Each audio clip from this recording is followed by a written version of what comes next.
Hey guys, I want to welcome to the O4 Information Night. This is for current UA players. My name is Ryan Moore. I'm the Advanced Level Director here at Skyline. I'll be leading you through tonight's presentation. Here's the agenda. Here are the topics for our agenda. Essentially what's going on here at Skyline is in the past, whether you've been a grasshopper, munchkin, or a current recreational player, you've only had one option of programming for in-season play. At U9, you have two options, and we're going to go through the characteristics of each one tonight. The goal of the information night is to provide all information necessary to Skyline members to ensure each family can make the most informed decision for the fall season. We've included the birth date range down there to make sure you're in the right spot. So the programs offered for next fall, there are two. First is the recreational program. If you're a current U8 player in Skyline, this is the program that you're in right now. The recreational program is designed for kids of all abilities to have the chance to play soccer, and the games are fun, and the stress of winning is not high. For Junior Select, it's a program that's designed to offer U9 players a more competitive level and who are seeking professional coaching. This will better prepare them for a Skyline Select program, and the Select program begins at U11. It's a program that is our competitive program. It's important to note at Junior Select there are no tryouts, and this is mandated by Colorado Youth Soccer or CYS. So the first year that CYS allows teams to have tryouts is the U11 age group, and that's when Junior Select transitions into Select. So we're a couple years away from that. The different programs have different philosophies. So for our recreation program, the philosophy is simple. We'll focus on teaching players the basic skills of soccer in a fun environment. For Junior Select, the focus is on player development. We're going to use age-appropriate training methods to develop the complete player. The complete player excels in four major areas of concentration. Number one, technical ability. The player's ability to manipulate the ball to have a desired outcome. Next is technical intelligence. Player's ability to read the game and make the correct decision. Third is physical attributes, and this is the player's ability for strength, speed, coordination, and all the other physical attributes. The last is psychological elements, and this includes players' resilience, commitment, competitiveness, and also includes social aspects such as respect for your teammates, opponent, referees, and coaches. So we're going to start by talking about the different programs, and we're going to start where they're similar. So recreational, junior select, we're going to go over the commonalities between each program. So no matter which program you choose, each program shares these characteristics. For the fall season, the league dates are the first Saturday in September, which is September 8th, and the last weekend of October, which is October 28th. Now these are dates that you're going to be playing league play. Some teams begin training well before this. They may include tournaments such as Skyline Cup for recreational and junior select teams, but these are the dates that you're going to play league matches. The format also changes. So if you are a current U8 player, you're playing 6v6 with a goalkeeper. At U9 is when they move to 8v8 with a goalkeeper. Now this will also have an effect on our roster size. So our roster size is ideally for 8v8, 12 to 13 players per team. Now what that means is most of our teams right now are at 9 or 11, so that each team will be looking to add 1 or 2 players to get to that ideal number. Currently, our U9 teams, we do have a team that has 10 players, and we do have a team that has as many as 15 players. Ideally, we want to get to that 12 to 13 range, though. This also marks the year that they'll move up ball size. So U9s at this level begin using the size 4 ball, and they will use the size 4 ball until they're U12. We're going to quickly go over the program characteristics that are different. So we're going to start with recreational and junior select and go from there. So for the recreational program, it's again, if you're currently in the program, it's very similar to what you have now. The coaches are volunteer.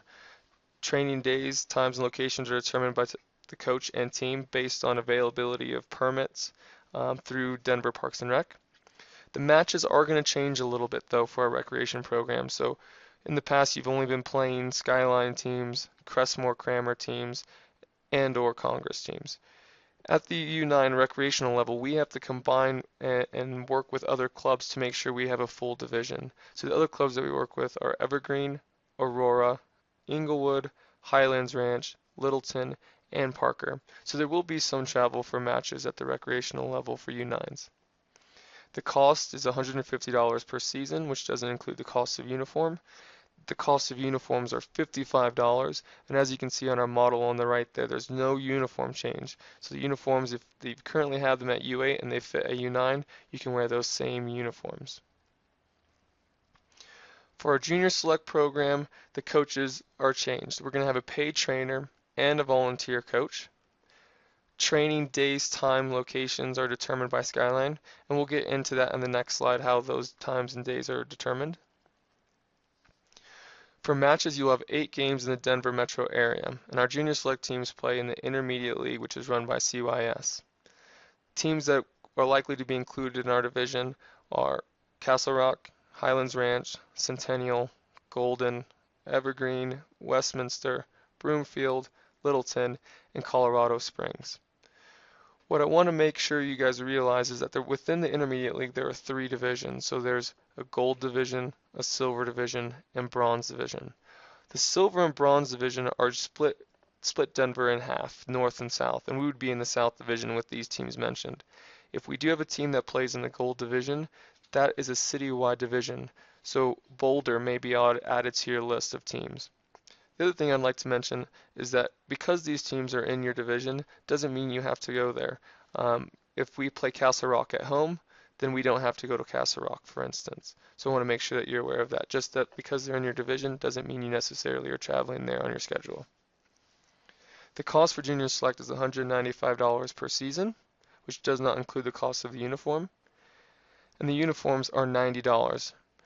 The uniforms mimic the select uniforms which they'll be moving to at U11, so the shorts and the shirt are a bit different.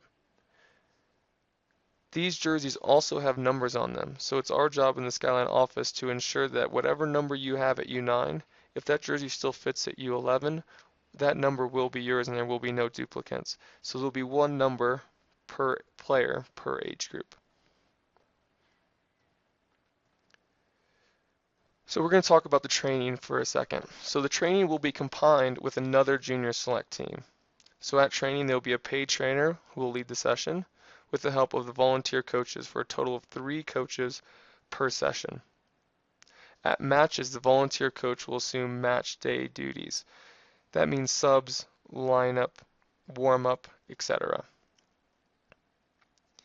At training, this is what it'll look like, and we'll talk about Monday at Southmore, Team A and B, Thursday at Veterans, Team A and B. And later on, when we talk about how teams are formed, we'll discuss how we came up with those days and locations. So the question that I've gotten most in the office is how are teams formed? At Skyline, we want to keep teams together as long as possible. That's what's made Skyline so wonderful. And so when we talk to coaches and teams, we will ask if they want to go to junior select or recreational, and we want them to move together as a team. So with that said, there are some unique situations that come up, and we'll go over each one individually. For instance, my team wants to move up to junior select, but our family isn't ready. What do we do? Don't worry, you still have a home at Skyline Soccer. We'll move your son or daughter to a team that will continue to play recreational soccer, and we'll place players based on team, friend, coach request, and roster availability as normal. On the other hand, you might have a situation where the team is staying recreational, but my player is ready to move up to junior select. If that case happens, we can move you up on an individual basis to a team that's moving to junior select. Again, players will be placed on team, friend, coach request, and roster availability as normal. Okay, so here's a diagram, and it's very busy, so we're going to go over each one individually. So the first thing I want you to notice is in the upper left-hand corner, anybody that's a white box is a recreational player, and they're interested in moving to the recreational program at U9. Anybody that's in a blue box is a recreational player that's interested in moving to junior select. We're going to go over some ideal situations first off. So the first ideal situation, we have Team A, who's a recreational team, and all members of the team want to move to recreational. So that team will move as a unit together to recreational at U9. In the second ideal situation, we have Team B, who are made up of members who all want to play junior select. So that team will move with all its members to junior select at the U9 level. What's more likely to happen is that we'll have a split decision, that some players want to go and some players want to stay. So what I mean by that is we'll look at Team C. Team C has half the members that want to go play recreational and half the members that are interested in, in moving to junior select. So we have them separated, but we've kept the team together. So all the members of Team C are going to play recreational together on a newly formed team, and we'll call that Team D. For those players from Team C that were interested in junior select, we'll keep all those players together as well, and they'll form a new team called Team E.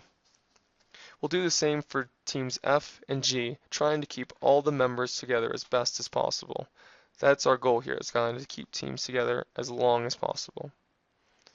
The unique situation is Team F, and can happen, so I want us to be aware of it, where Team F is playing on two different teams at the junior select level. So you'll see some members are on Team E and some members on Team H, each filling out those respective teams' rosters. This is where the training comes in. So for these players, they will be able to train together. So although they're on different teams on the weekend, the 2 nights of the week that they're at practice, their carpools can still be kept intact. When we're determining practice locations and times, we consider what the teams were using in the fall, or excuse me, the spring of U8. So if they were practicing Tuesday and Friday at Southmore, the other team was practicing Tuesday and Thursday at Kennedy, we'll combine those practices. One Tuesday at Southmore, one Thursday at Kennedy. So each team is making an effort and giving up a night for the 2 nights of the week.